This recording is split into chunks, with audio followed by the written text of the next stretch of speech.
Hello everyone, this is Phil doing another YouTube video. In this video we're gonna compare how Splinter Cell Pandora Tomorrow, the 2004 PC version, compares when you play it on a period correct computer compared to something more recent.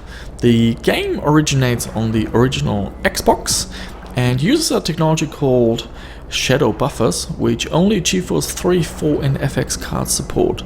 So if you're playing it on something that's a bit newer, shadows and lights don't work as intended.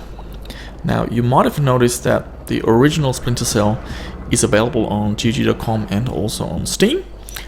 That game has some sort of, you can call it compatibility mode, so it actually has a separate render path for graphics cards that don't support shadow buffers. However, Splinter Cell Pandora Tomorrow does not have such a feature, so it either works if you're playing it on original hardware or it doesn't.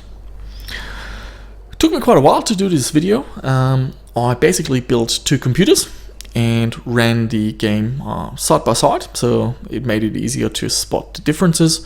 I used a Pentium 4 with a gig of RAM and a GeForce FX 5950 Ultra with 256 megabyte of VRAM, and the other computer is a AMD Phenom 2 with 4 gig of RAM and a GeForce 8800 GT with 512 megabyte of RAM. I used an AudiG2 ZS on both machines and Windows XP Service Pack 2 and patch version 1.31.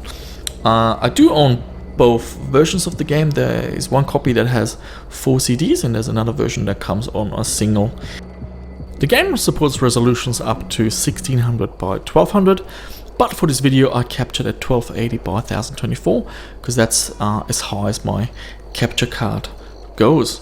Now the graphics driver is also quite important because this game is quite picky. So what I did, I had a look at the release notes from around 2004. So I had a look at graphics drivers from around 2004 and checked the release notes, and a couple of drivers fix issues to do with Pandora Tomorrow, and the one I decided to use in the end is version 61.77.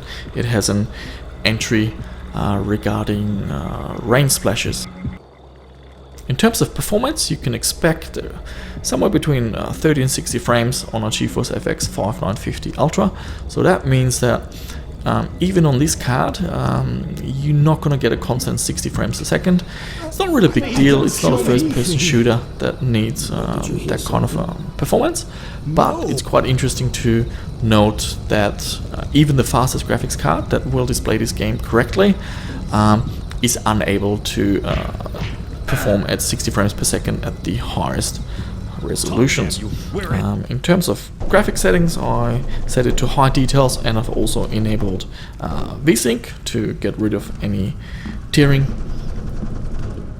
I've rendered this video in 4K resolution, so if you happen to have a 4K or Ultra HD TV or monitor, then you're gonna see some additional detail. And that's really it. As you can see by the videos, the differences are quite noticeable, definitely more noticeable than in the original Splinter Cell, which basically you had to look for scenes. It wasn't as obvious, but in this game the differences are very obvious. I only played up to the level, the train mission, and the beginning of the train mission, and I found around 60 or so scenes with noticeable differences when you look at shadows and lights. So yep, that's really it.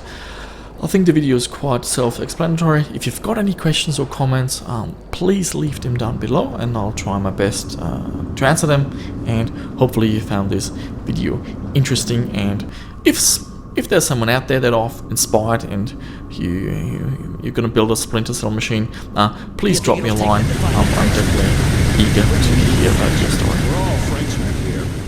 I mean the French. Paranoia-based security. That's our mantra.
gonna need to take your telephone. I'm very confused. Give me the phone, Francis.